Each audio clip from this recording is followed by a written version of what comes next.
jangan lupa suker ya, suker, apa sih deh? Subscriber. Subscribe. Subscriber. Opa keker. Subscriber nah, jangan lupa subscriber guys. YouTube-nya.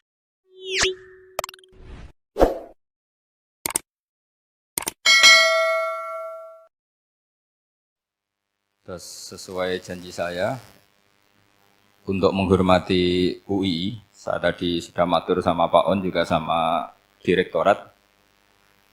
UI adalah kampus yang didirikan oleh para ulama, para profesor, sehingga sudah seharusnya setiap makalah ilmiah itu ada referensinya, ada marojeknya. Dan yang dipakai di seluruh dunia, di semuanya, untuk ulumul Quran itu yang paling pokok pakai kitab Al-Itqan. Al-Itqan fi Ulumil Quran, karangannya Imam Suyuti. Sebelum saya terangkan teks persisnya, itu ada sekian problem dalam memahami Quran, terutama kalau lewat terjemah. Problem itu bisa gawat betul, bukan gawat-gawatan tapi gawat betul. Misalnya ada ayat begini dan terjemahnya pasti begini. Fa'aina ma tuwallu fasamma wajhuwa. Kamu menghadap mana saja, di arah manapun, di sana ada ridhonya Allah. Itu kalau hanya pakai terjemah, tentu menjadikan kita sholat bisa menghadap ke timur, ke barat, ke utara, dan ke apa? Selatan. Saya cerita sedikit tentang asbabun nuzul. Memang tema sekarang tentang asbabun nuzul. Dulu Rasulullah SAW ketika di Mekah itu sholat menghadap Ka'bah. Tapi setelah pindah di Madinah, di mana Madinah itu ada komunitas Yahudi dan Nasrani, Rasulullah itu menghadap ke Baitul Maqdis, kira-kira 16 bulan. 16 sampai 17 bulan. Semua riwayat itu kisarannya hanya 16 sampai berapa? 17 bulan. Sehingga orang Yahudi itu bilang begini, Muhammad ini baiklah, meskipun dia membawa agama baru, tapi kiblatnya masih ikut kita, masih baik kan. Setelah 16 bulan, Nabi diperintahkan Allah untuk menghadap ke Ka'bah. Fawalli wajhaka syatral masjidil haram. Maka orang Yahudi itu berontak. Berontaknya adalah kiblat mereka ditinggalkan. Cara berpikir orang Yahudi itu kiblat mereka ditinggal. Sehingga mereka bilang mawallahum an qiblatihim allati kanu 'alaiha. Apa yang menjadikan umat Islam berpaling dari kiblat Baitul Maqdis. Kemudian mereka provokatif betul. Ini perlu diperjelas. Provokatif. Bilang begini. Inna Muhammadan tahayyara fi dini. Muhammad ini bingung dalam beragama. Sehingga habis ngomong A, ngomong B. Habis kiblat Ka'bah, kiblat Baitul Maqdis. Sehingga dalam banyak tarikh disebutkan peristiwa kiblat itu terbanyak melahirkan orang murtad, orang yang keluar dari Islam. Gara-gara provokasi orang Yahudi, Muhammad tahayyara fi dini. Muhammad itu bingung dalam menentukan pilihan apa? Beragama. Kemudian walhasil singkat cerita akhirnya Nabi itu madhep Ka'bah. Apa yang terjadi mukjizat itu adalah bahwa agama ini agama yang mewakili semua agama sebelumnya yang masih orisinil. Yaitu Nabi akhirnya berargumentasi Ka'bah adalah kiblat yang asli, yang lebih tua. Terus mereka tanya, buktinya apa? Dijawab oleh Quran, fihi ayatum bayyinatum maqamu apa? Ibrahim. Ka'bah bukti tertua adalah di situ ada makam Ibrahim. Makam itu jejak kaki. Ya kalau bahasa Indonesia makam itu kuburan. Kalau dalam bahasa Arab makom itu jejak apa? Jejak kaki. Sehingga diketahui oleh sejarah dibuktikan di situ ada jejak kaki siapa? Nabi Ibrahim. Sementara nisbatnya Baitul Maqdis itu adalah kepada Nabi Musa dan Nabi Harun. Yang ini adalah turunan dari Nabi siapa? Ibrahim. Hikmahnya apa? Begini. Sebagai bukti bahwa Baitul Maqdis pernah menjadi poros Islam atau poros Tauhid, maka Nabi Muhammad pernah disuruh menghadap ke Baitul Maqdis. Buat inget-ingetan kalau ini pernah menjadi poros apa? Tauhid. Tapi tetap tua-tuaan masih tua apa? Ka'bah. Nah, kenapa tua Ka'bah tadi? Karena Ibrahim adalah Abul Anbiya, bapak dari para.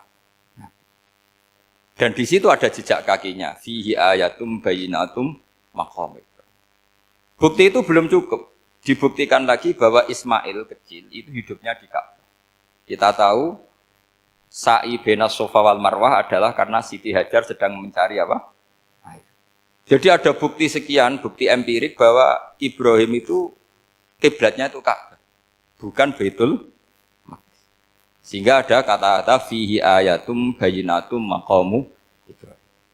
Nah, tanpa ngerti asbabun nuzul, kamu akan mengartikan fa'aina ma tuwallu fasamma wajhu itu salah. Karena di situ kamu menghadap mana saja, maka di situ ada ridhonya Allah.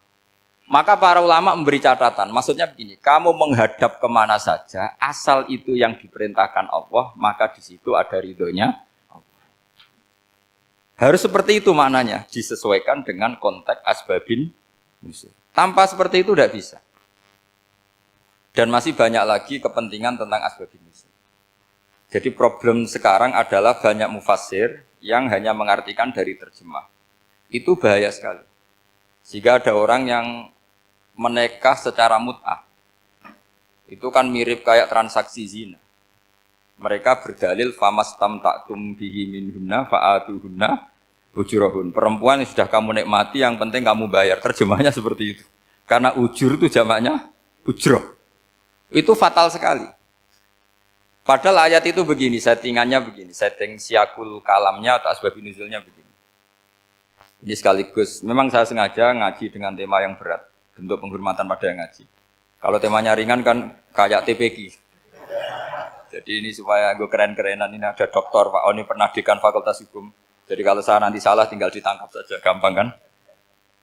Tapi nangkap saya berurusan dengan Tuhan.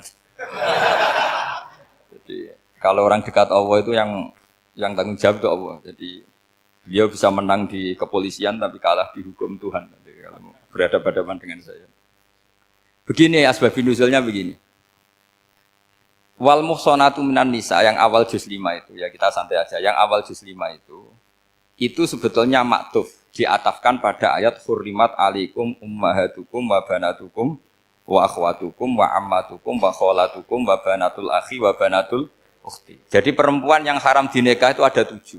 Yang faktor nasab, yaitu siapa? Ibu, putri, saudara putri, bulik dari bapak, amah itu bulik dari bapak, kholah itu bulik dari ibu, keponakan dari saudara lelaki, keponakan dari saudara perempuan. Ini disebut haram karena nasab, nasab gen.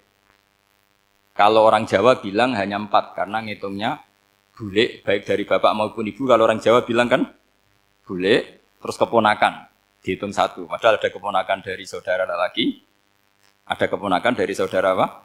Perempuan. Wa banatul akhi wa banatul ukhti. Terus kedua haram karena rodok. Kita tahu dalam hukum Islam rodok adalah sama dengan nasab. Jadi ibu yang pernah menyusui kamu berarti jadi ibu kamu. Dan saudara sepenyusuan berarti menjadi saudara kamu. Ini disebut wa ummahatukumul lati arda'nakum wa akhwatukum minar radha'. Terus ketiga haram karena musoharoh, karena besanan. Jadi pagi ini misalnya saya nikah dengan Sri, bilang qabil tu nikaha wa taswijaha bil mar'il madkur. Setelah nikah dengan Sri ini otomatis ibunya dia menjadi mertua. Otomatis haram saya apa? Nikah. Ini namanya haram karena musoharoh. Atau kamu punya anak Zaid. Zaid pagi ini akad dengan Sri. Berarti Sri adalah menantu Anda. Otomatis haram bagi Anda. Itu namanya haram karena musoharoh, karena bisanan. Itu yang disebut waroba haram-haram itu kan saat terus itu wa ummahatu nisaikum. Ibu dari istri-istri kamu.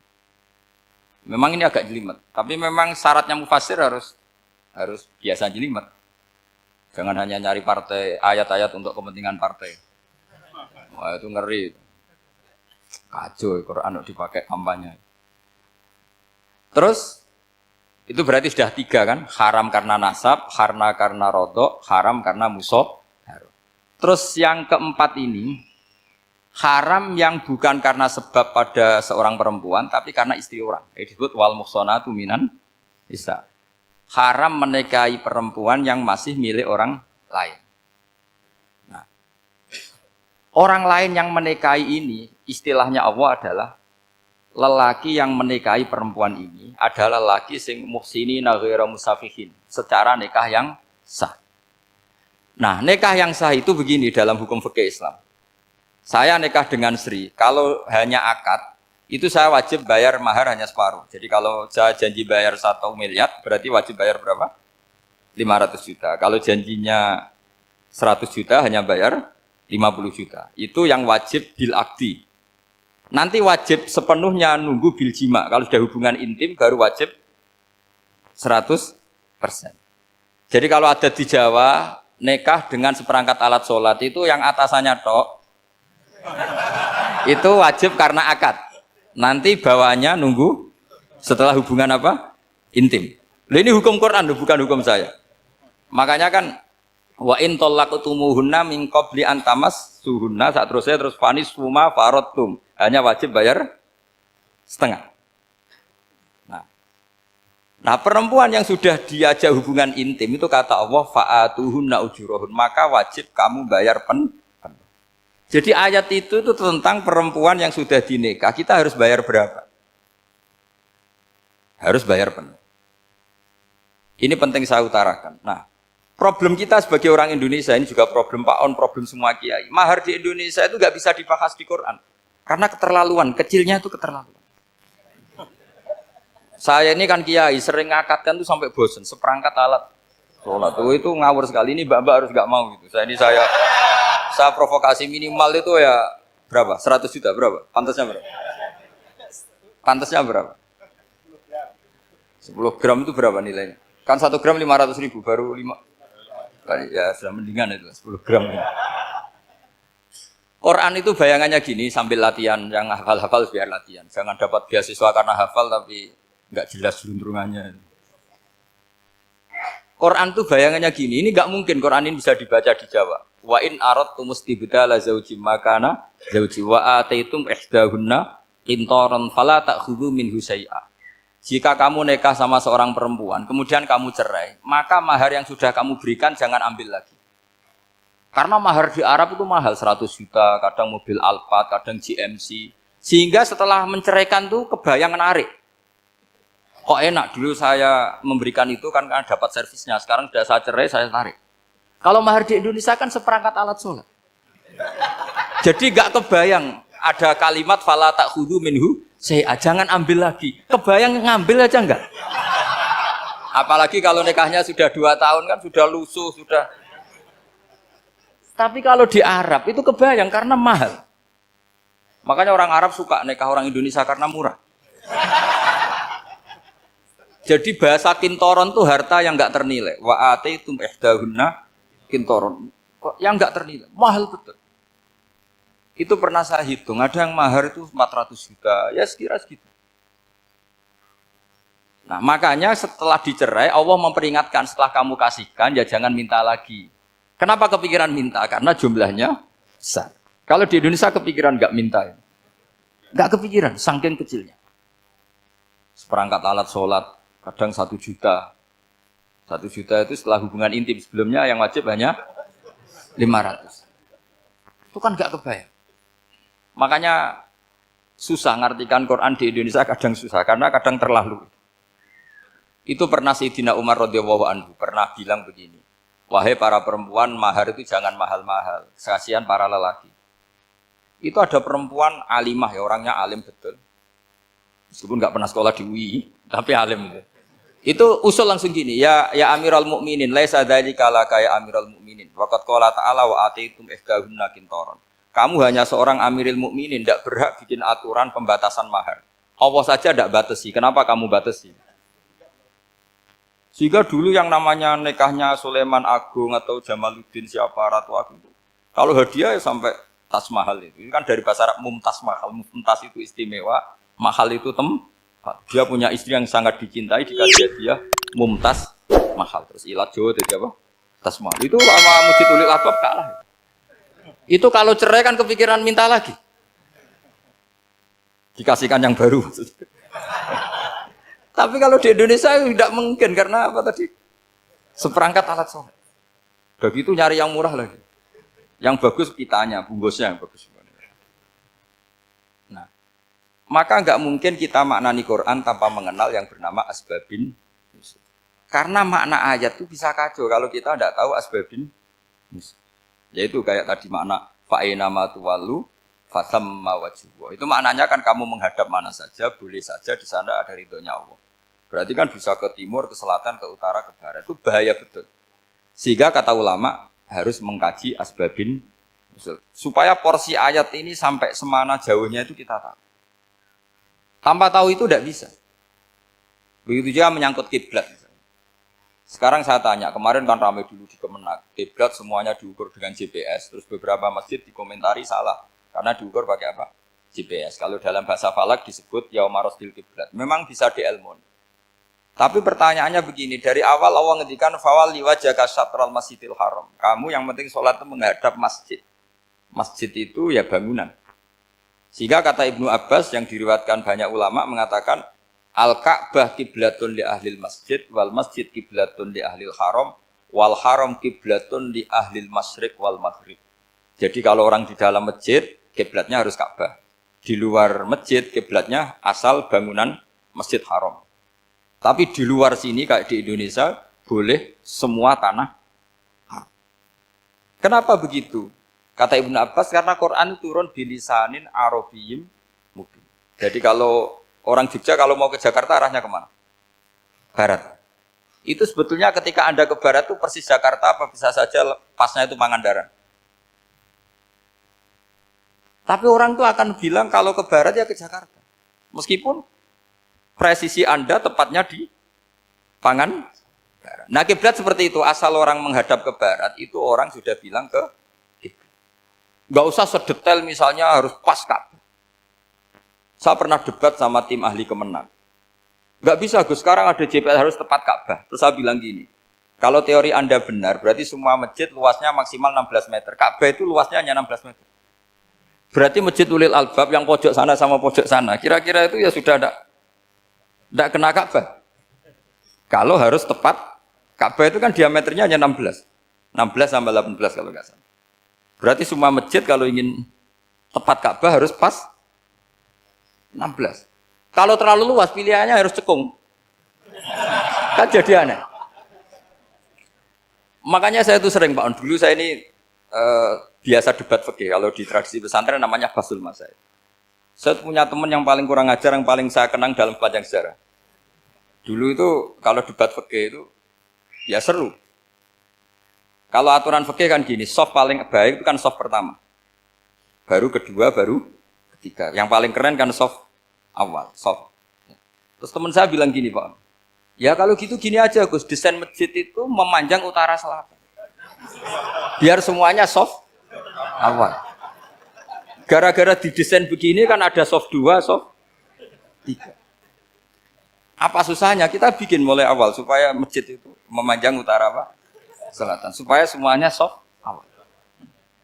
Ya kalau ada hukum ya diimplementasikan dalam desain bangunan katanya. Jadi. Itu kan kacau.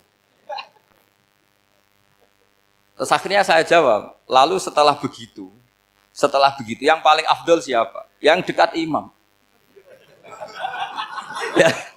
Ya sudah, bikin cekung saja kalau gitu. Artinya gini ya, beragama itu yang sehat. Jadi beragama itu berdasar riwayat. Berdasar riwayat, pernah ada ulama yang ngitung. Madinah menghadap Ka'bah itu ya tidak pas. Pernah dihitung pakai GPS. Kiblat Madinah ke Ka'bah itu ya tidak pas. Tidak seperti yang pernah dianjurkan Kemenak. Karena apa?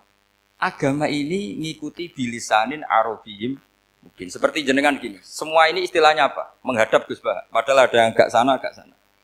Semuanya ngaji sama siapa Gus Pak? Ya sudah. Istilahnya bertatap muka. Memangnya kita benturan. Ini bahasa. Jadi seperti ini semua namanya apa? Beradab. Padahal ada yang agak samping, agak samping. Ka'bah juga gitu. Sebenarnya tidak se-ekstrim yang dibayangkan orang-orang. Cuma kalau bisa tepat, ya kita harus tepat. Tapi tetap saja tidak perlu 16 apa? Meter. Nah, fa'aina ma tuwallu fasamma wajhullah itu artinya menghadap. Menghadap itu menghadap arah. Makanya Allah tidak dawuh fawal liwajhaka nahwal Ka'bah, tapi fawal liwajhaka syatrul Masjidil Haram. Jadi ini penting saya utarakan supaya kita familiar dengan istilah-istilah Quran. Istilah Quran itu gampang sebenarnya. Kalau kita kaji itu gampang. Problem kita tidak pernah mengkaji. Jadi semuanya asing. Kalau kita mengkaji itu gampang sekali. Saya punya sekian cerita betapa pentingnya mengkaji Quran. Harun ar-Rasyid itu dinasti Bani Abbasiyah. Itu pinter sekali.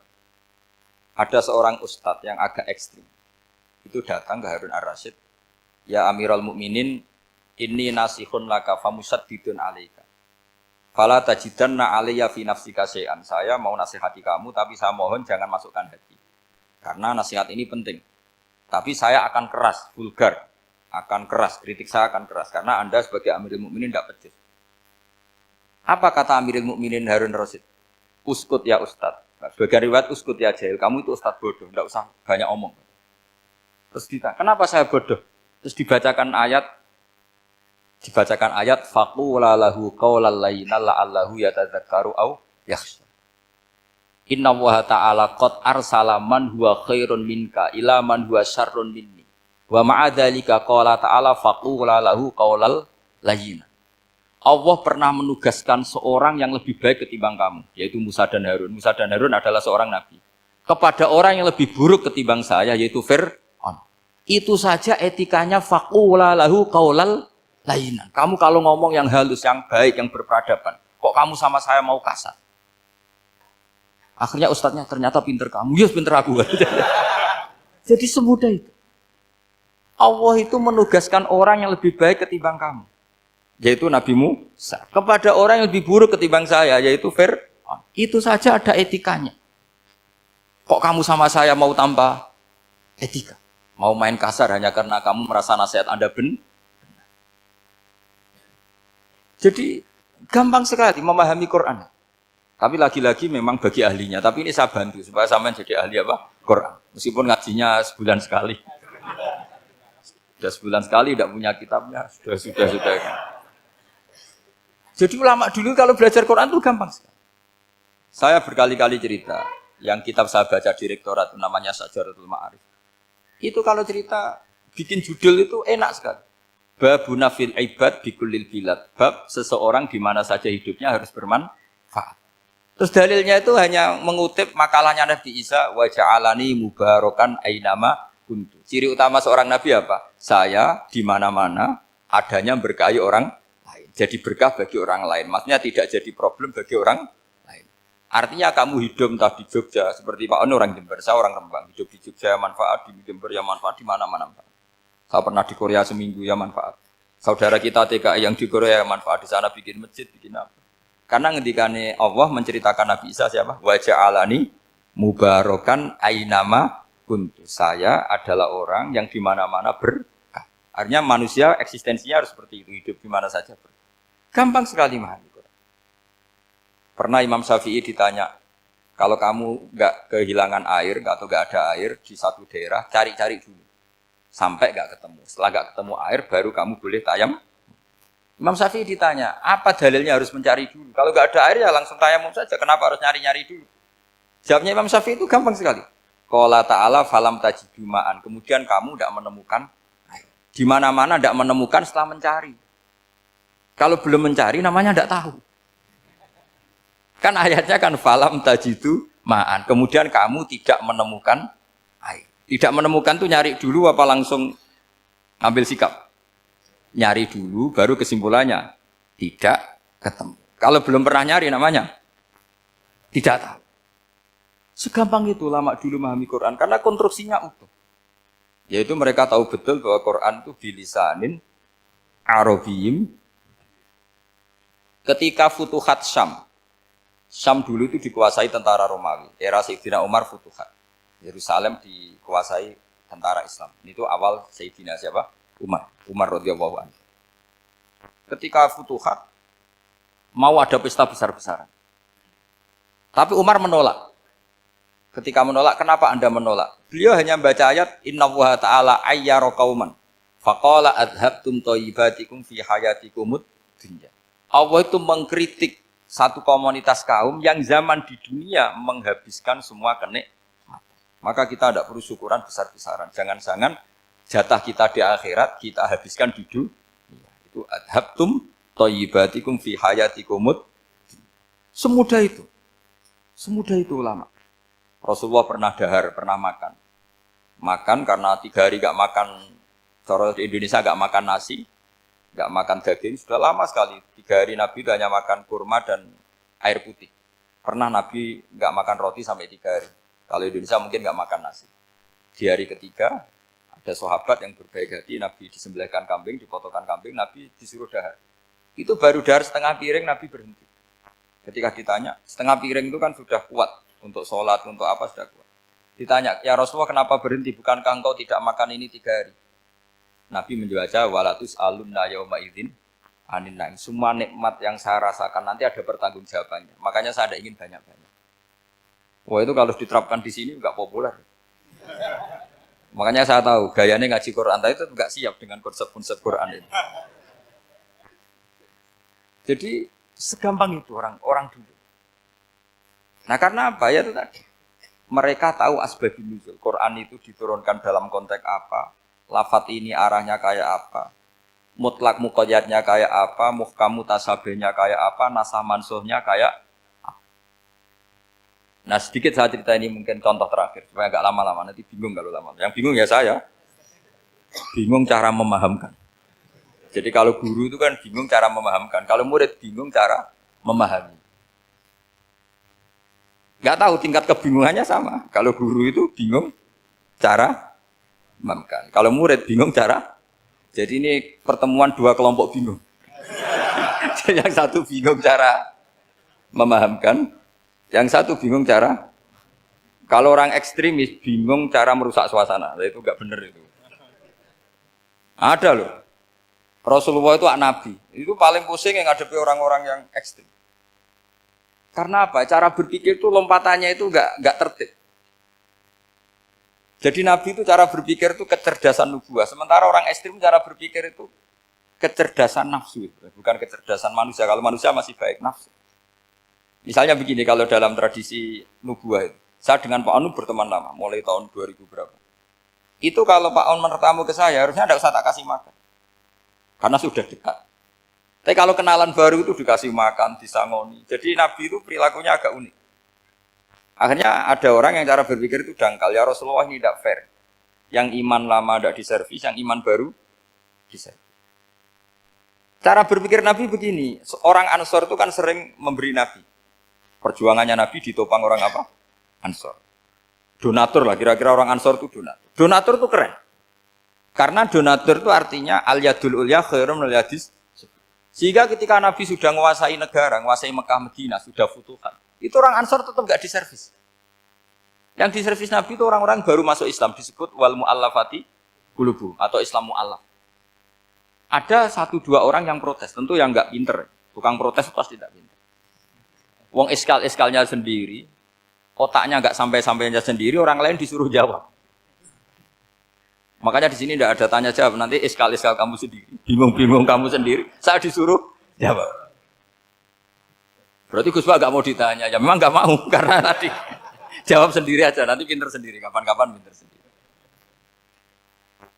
Akhirnya tanya begini, cara tanya gini, ya Rasulullah, ini nggak fair. Orang sudah Islam lama setelah negara terbuka milik Anda, setelah kita menang, setelah kita menguasai negara, tidak kamu servis. Sementara yang baru Islam kamu, Nabi itu bertanya senyum-senyum, rileks saja. Lama-lama tambah ekstrim pertanyaannya. Kata Umar, ya Rasulullah saya beri izin untuk membunuh orang ini. Umar itu pikirannya karena mangkel lo Nabi. Nabi jangan. Kalau kamu bunuh, nanti apa kata orang banyak? Inna Muhammad dan yaktulu ashabah. Dikira Muhammad membunuh sahabatnya sendiri. Nabi masih mendengar. Komplainnya masih dengar. Lama-lama Nabi memberi penjelasan. Kamu ini orang Ansor. Kamu biasa memberi saya, memberi dana perjuangan. Memberi itu hebat.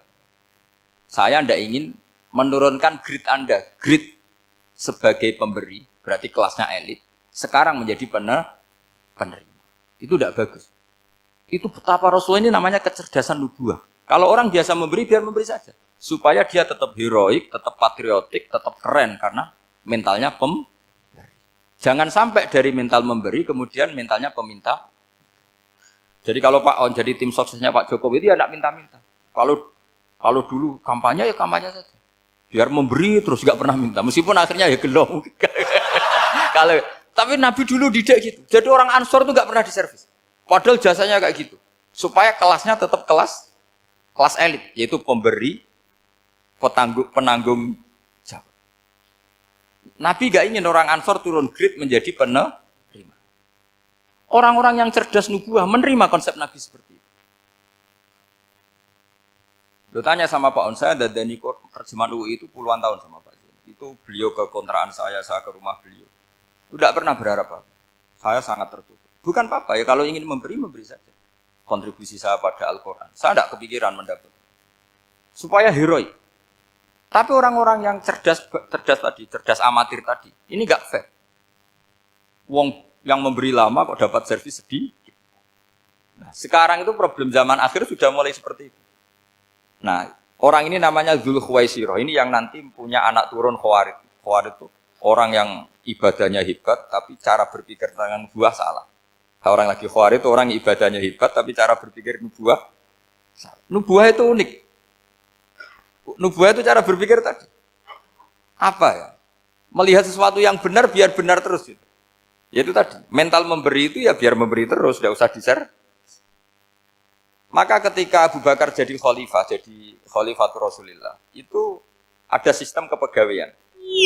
Itu gajinya Umar yang sudah Islam lama, gajinya Abu Bakar yang sudah Islam lama, itu sama Abu Sufyan sama. Padahal Islamnya Abu Sufyan baru setelah Fathu Mekah, kira-kira baru setahun. Terus diprotes sama orang-orang, ini Islam lama kok gajinya sama Islam yang baru setahun kok sama. Kata Abu Bakar, fadhailuhum indallah, mereka punya kelebihan Islam lama itu indallah, nanti balasannya biar surga. Kalau di dunia sesuai profesinya. Artinya profesi kalau penjaga kantor ya berapa, kalau dosen berapa, pokoknya ya sudah. Dan itu diterima oleh sahabat, semuanya nerima konsep itu. Era Umar agak dibalik. Abu Sufyan kira-kira gajinya 1 juta, yang lainnya yang menangi Nabi mulai awal gajinya 10 juta. Ditanya, ya Umar, kenapa ini jadi rubah seperti kebijakan Abu Bakar, tidak seperti Abu Bakar? Jawabnya Umar lucu. Fawwah la usawwi baina man qatala Rasulullah wa baina man qatala ma'a Rasulillah. Demi Allah saya tidak akan pernah menyamakan orang yang dulu merangi Rasulullah yaitu Abu Sufyan dengan orang sing selawase derekno Rasulullah yaitu Sayyidina Ali dan sebagainya. Ini penting. Artinya ketika gajinya orang saya seperti Ali radhiyallahu anhu itu tinggi itu bukan karena lamanya Islam, tapi karena lamanya iman. Jadi mulai dulu ijtihad itu ada, dan dulu dia biasa saja. Karena tadi ada kecerdasan nubuah. Saya ulang lagi, ada kecerdasan apa? Sekarang itu kecerdasan tomak atau kecerdasan nafsu. Itu kalau sampai ngaji kitab tasawuf, itu bab bakhil itu tidak ada. Menurut kitab tasawuf, medit itu tidak ada, kikir itu tidak ada. Yang ada itu tomak. Tomak itu berharap dikasih orang lain. Sampai pernah enggak bilang kalau artis-artis di Jakarta kikir? Enggak pernah kan? Karena kamu enggak pernah ingin diberi. Tapi kalau kamu punya pacar karena kenal enggak pernah ditraktir, oh pacar saya kikir. Karena kamu ingin diberi. Pernah enggak kamu hukumi orang lain kikir? Yang enggak kenal. Padahal enggak pernah memberi kamu. Apa Kak? Karena kamu enggak pernah ini. Coba sekarang kamu saya tanya, ini latihan cerdas. Definisi kikir itu apa coba? Enggak pernah memberi kamu kan? Artis-artis Jakarta, tokoh-tokoh nasional pernah nggak memberi kamu? Enggak kan? Tapi enggak pernah kamu vonis kikir. Karena kamu enggak pernah tomak.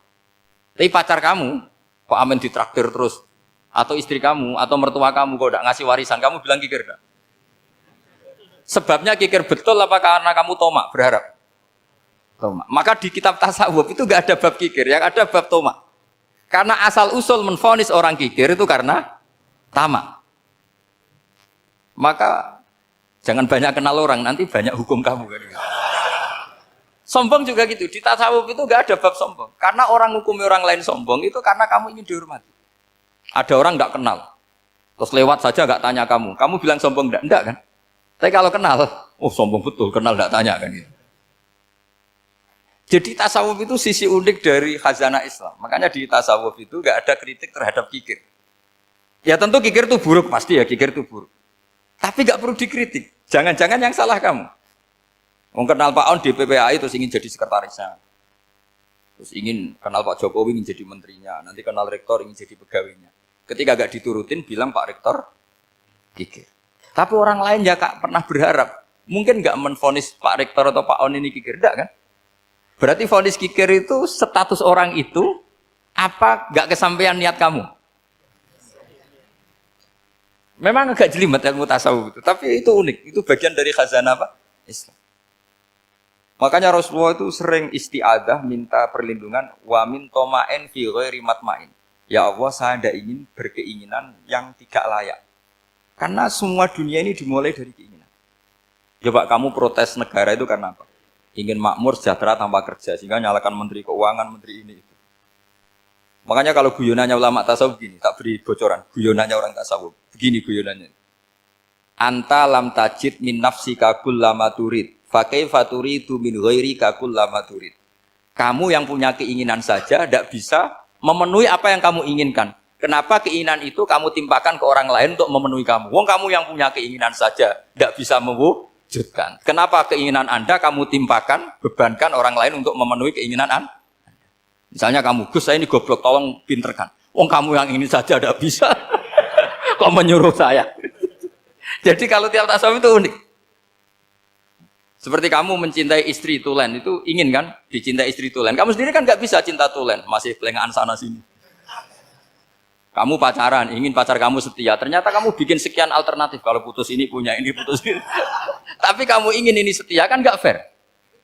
Makanya guyonanya orang tasawuf itu, anta lam tajid min nafsika kullama turid, fa kaifa turidu min ghairika kullama turid. Gampang tuh apalane, pokoknya ratrit gitu aja gampang.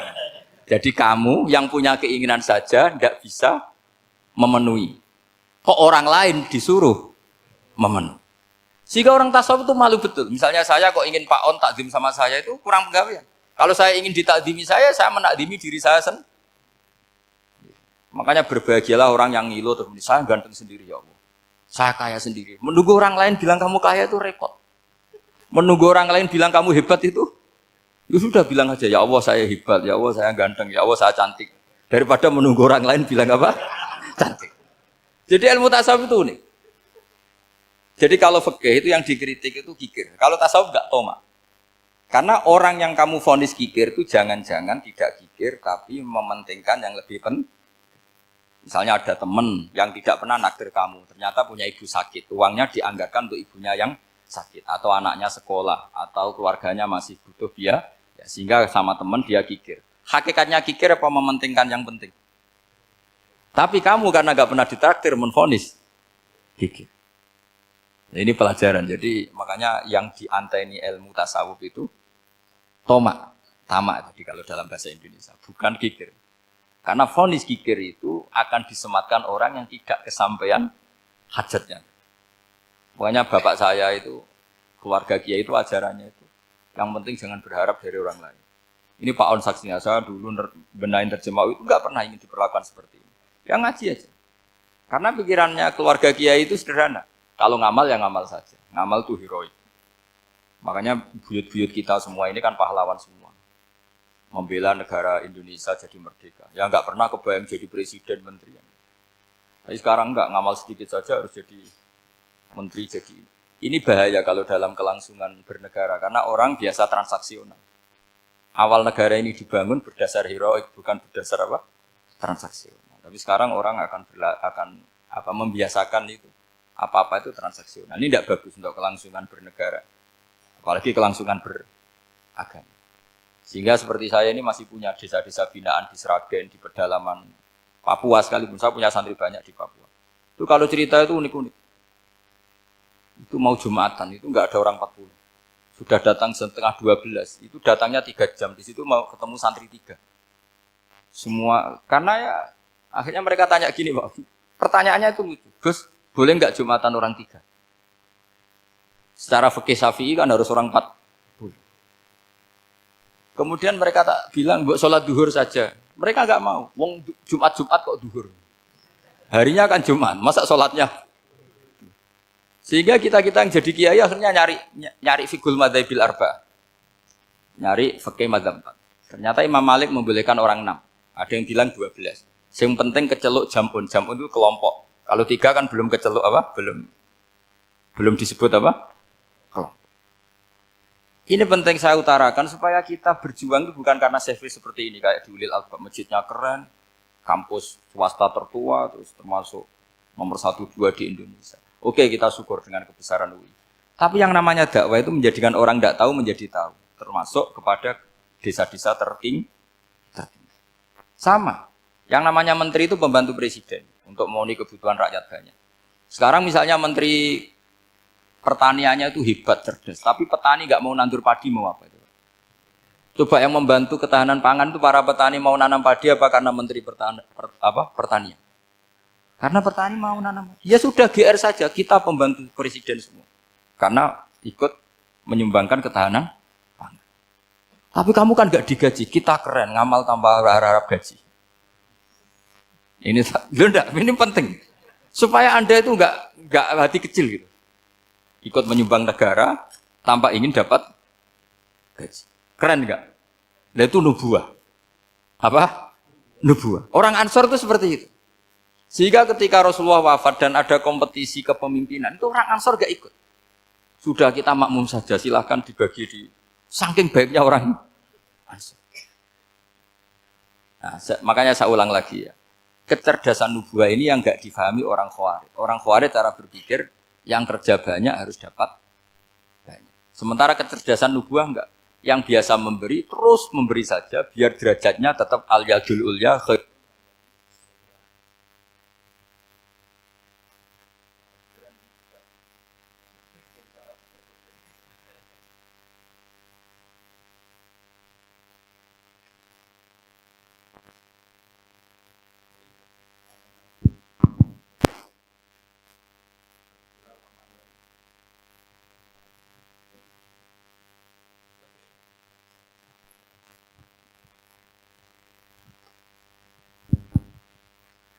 Bismillahirrahmanirrahim. Ini saya baca supaya dapat berkahnya ulama-ulama dulu. Karena ini dikarang oleh ulama yang dipakai rujukan seluruh dunia.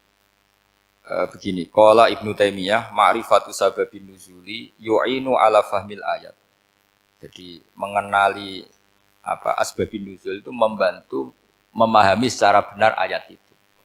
Karena tadi kalau ayat itu dipotong, itu maknanya bisa kacau kayak tadi famastam ta'tum bihi minhunna fa'atuhunna ujurahun. Kalau diterjemah itu kan mendukung kawin mut'ah. Kalau terjemahnya saja perempuan siapa saja yang pernah kamu nikmati, yang penting kamu bayar. Itu kan aliran sesat dan menyesatkan. Itu konteks asbabun nuzul tidak seperti itu. Perempuan yang sudah menjadi istri kamu, seorang lagi perempuan yang sudah menjadi istri kamu, jika sudah kamu hubungan intim, maka maharnya harus dibayar penuh. Tapi kalau belum hubungan intim, maharnya hanya wajib separuh. Fanis huma farotum illa ayafuna au ya'fu alladhi biyadihi uqdatun nikah. Tapi tadi kalau di Indonesia gimana Gus? Ya itu yang repotnya. Maharnya itu tadi mau kena atasan dan apa? Bawahan. Wah kacau kalau di Indonesia. Sehingga kita bingung kalau dalam logika Arab kan gitu. Bayangannya kalau cerai, kata Allah fala ta'khudhu minhu syai'an.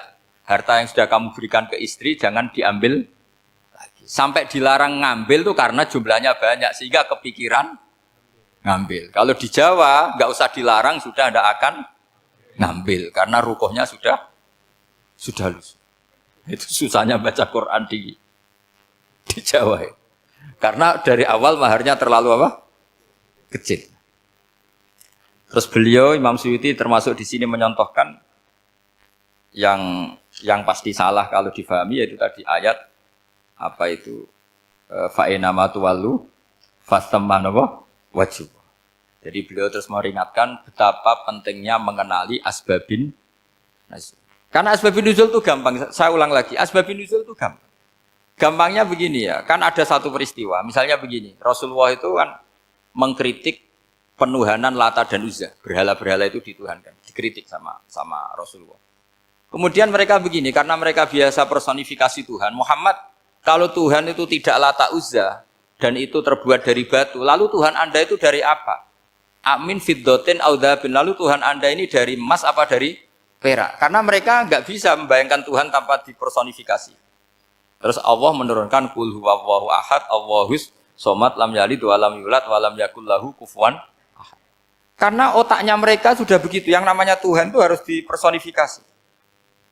Makanya saya kemarin di Korea seminggu, cerita yang paling unik gini Pak On, ada bos Islam, ada bosnya TKI yang baik. Mereka mengizinkan pekerjanya sholat. Bareng sholat tuh diingeti ke atas, ke bawah, kok nggak ada arcanya. Sehingga setelah sholat dibilang, apa saya berikan berhala sekalipun? Karena nggak kebayang, ada orang sholat kok tanpa berhala, tanpa Tuhan. Yang kamu sembah itu mana? Kok nggak ada? Apa tak belikan? Jadi unik. Nah teman saya yang satu unik lagi, dia termasuk pegawai Garuda yang derekno saya ke Korea itu orang pegawai Garuda. Dia karena orang kaya biasa ke Eropa kemana-mana itu. Singkat cerita dia sholat di mall karena nganggep Korea itu sudah negara maju kayak Eropa. Setelah sholat di mall pas asar itu, security-nya nelpon polisi. Pak polisi di sini ada ritual teroris. Jadi kalau menamakan sholat itu ritual teroris. Jadi artinya apa? Ritual-ritual yang kita lakukan itu macam-macam cara pandang. Orang ateis itu kan Cina kan Korea itu kan ya Cina lah, Korea, Jepang, RRC itu kan sipit. Itu ya yang namanya ibadah sembahyang harus ada patungnya atau ada arcanya atau ada benda-benda itu. Orang Islam kan nggak ada sama sekali. Makanya mereka itu kok bisa? Problemnya kita, saya ulang lagi, ini problemnya. Problemnya kalau ada itu ya repot. Begini misalnya, ini masih tentang asbabun nuzul. Ini contoh terakhir, tentang masih asbabun nuzul. Umar radhiyallahu anhu, sahabat Umar itu kalau mencium Hajar Aswad itu sambil gedumel. Tidak berdoa, tapi gedumel. Masyhur. Itu ada di Bukhari. Alim tu annaka hajarun la tadur wa la tanfa. Walau la anni ra'aitu Rasulullah qabbalaka ma qabbaltuka. Saya tahu loh. Nyium Hajar Aswad dicium, tapi sambil gedumel. Saya tahu loh, kamu hanya batu, enggak mandoroti, enggak manfaati. Kamu jangan GR, saya cium itu jangan GR. Kalau saja saya tidak melihat Rasulullah mencium kamu, maka saya ada sudi nyium kamu. Dah gitu aja. Terus itu tiap nyium Hajar itu tidak doa. Kalau kamu kan nggak minta kaya, minta macam-macam. Kalau Umar malah gitu. Nah, kenapa demikian? Itu ada asbabun nuzulnya. Umar itu saksi sejarah. Ketika Rasulullah Fathi Mekah, Nabi kan tawaf terus mencium Hajar. Itu di belakang masih banyak orang kafir. Kebetulan Umar masih di sana. Sudah Islam Umar, tapi dia di belakang. Dengar orang-orang kafir, Muhammad itu aneh. Katanya melarang nyembah batu. Ternyata dia nyembah batu. Jadi Nabi nyium Hajar Aswad itu dikira nyembah batu. Katanya ngelarang nyembah batu, tapi dia kok nyembah batu. Karena Nabi mencium Hajar Aswad. Nah karena untuk menghilangkan stigmasi itu, Umar tiap nyium Hajar Aswad itu ngomong gitu. Ada kan ada sound system, mungkin jadi sound system. Supaya jelas bahwa penciuman ini bukan karena menyembah. Artinya mudah sekali kenapa Umar ngomong gitu, karena asbabun nuzulnya seperti itu. Coba kalau kamu tidak tahu asbabun nuzul, Umar maksudnya gimana? Gak doa, gak apa kok malah ngomong gitu kan. Tapi kalau kamu tahu asbabun nuzul Umar itu yang mendengar komentar orang sama ketika kita tawaf itu kan 3 pertama kan kita lari-lari kecil. Itu ceritanya juga gitu. Rasulullah itu hidup di Medina, terus diterkenalkan miskin. Medina itu kota wabak, kota penyakit, endemik. Dulu Medina, Yasrib itu kota endemik. Sehingga kata orang kafir-kafir Mekah, yaji uliha dalbet kaumun kot wahanat huma Yasrib. Nanti akan datang satu komunitas kaum yang sudah lemas karena kena penyakit TBC dari Yasrib. Nabi dengar itu, makanya terus bilang ke para sahabat, tunjukkan kalau kamu kuat dengan cara lari 3 kali. Terus pakai pakaian yang kelihatan maco, yaitu yang dipakai lelaki-lelaki. Bahunya dikelihatkan. Nah, setelah Rasulullah wafat, Umar menggantikan beliau setelah Abu Bakar. Umar bilang gini, sebetulnya tawaf seperti ini, yaitu lari pertama 3 putaran pertama lari dan memperlihatkan pundak seakan-akan orang maco itu sudah enggak perlu. Karena alasan itu sudah tidak ada. Tapi ini tinggalan Rasulullah, maka jangan rubah ya tetap seperti ini.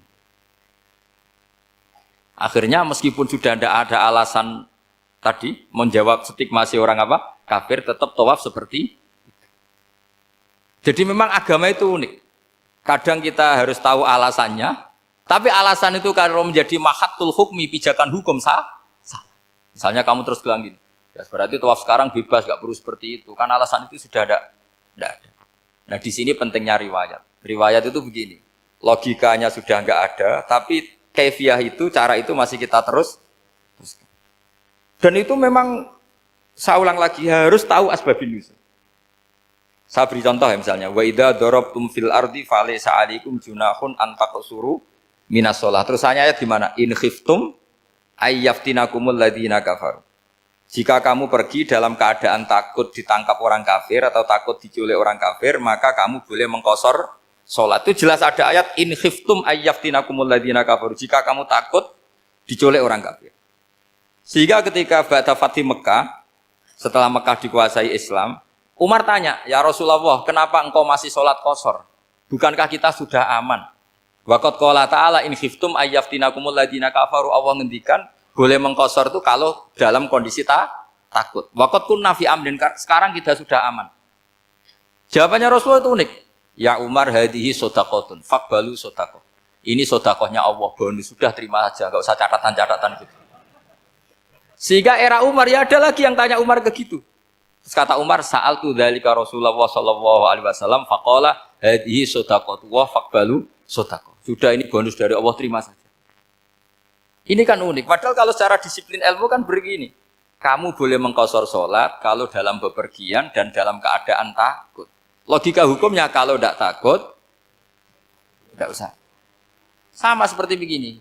Kamu kalau pergi jauh seperti saya Pak On, itu ngosor salat apa enggak? Ngosor kan? Alasannya kalau kosor itu, kalau pergi itu masyakot, repot. Sekarang pergi kita pakai Alphard, pakai Innova, bawa uang, disupirin, itu masyakot enggak? Enggak kan? Tetap boleh jamak enggak? Boleh. Sebenarnya kamu jamak itu karena pengetahuan hukum apa karena enak jamak? Kalau alasannya masyakot, kan sekarang sudah ada. Enggak repot. Ya sudah pakai hadis tadi, ini hadiah, terima saja. Jadi makanya agama itu riwayat. Tapi ada saja ulama yang agak balik loh. Agak balik gini, banyak juga ulama misalnya duwe gawe, ibunya sakit terus ribet jamak sholat.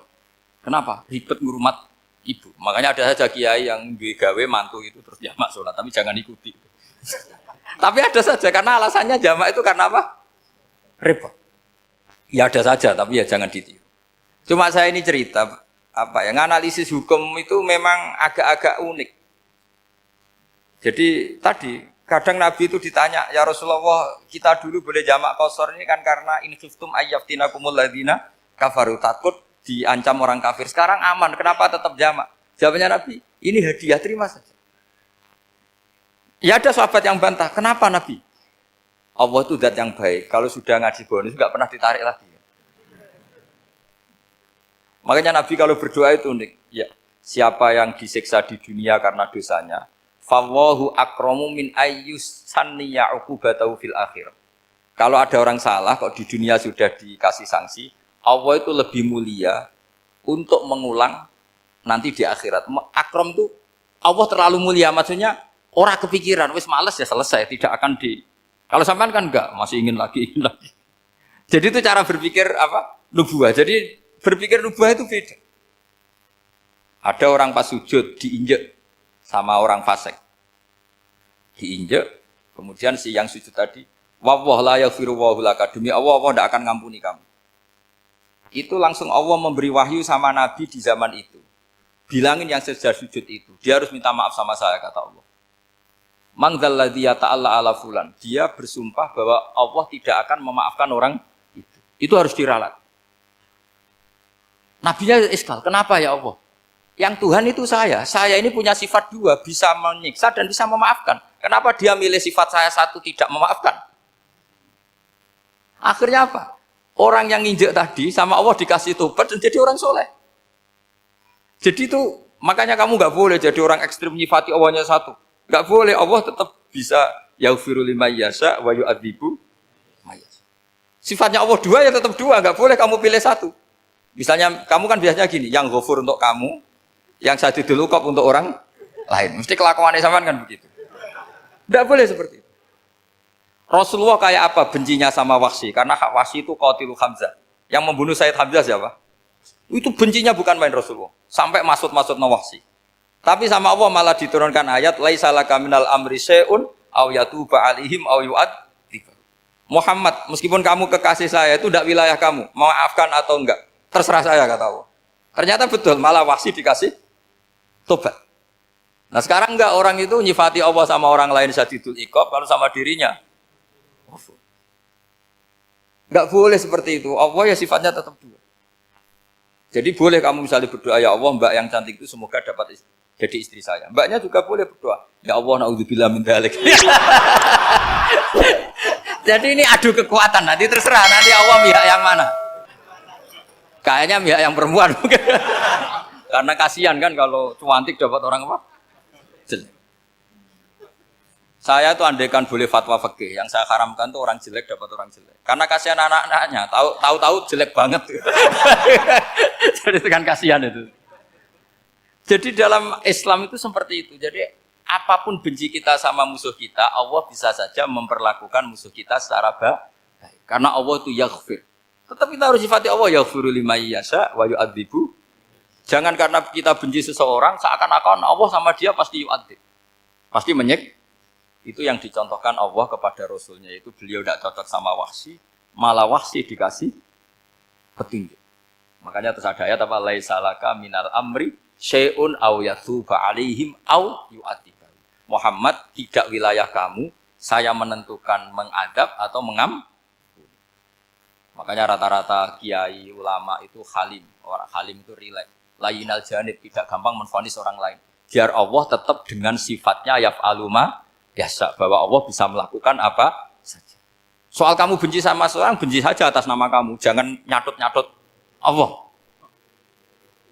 Misalnya kamu cinta seseorang, wah ini yang calon presiden ini harus jadi presiden. Ternyata Allah menghendaki jadi menteri, mau apa?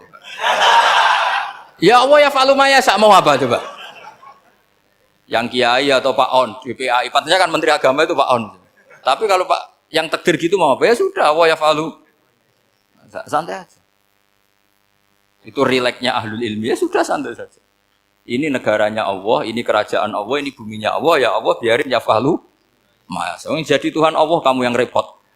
Kira-kira jadi Tuhan itu Allah kamu yang repot. Ya Allah biar tetap ya falu mayasa. Allah boleh yaghfir liman yasha wa ya'dzibu mayasa. Saya kira demikian. Assalamualaikum warahmatullahi wabarakatuh.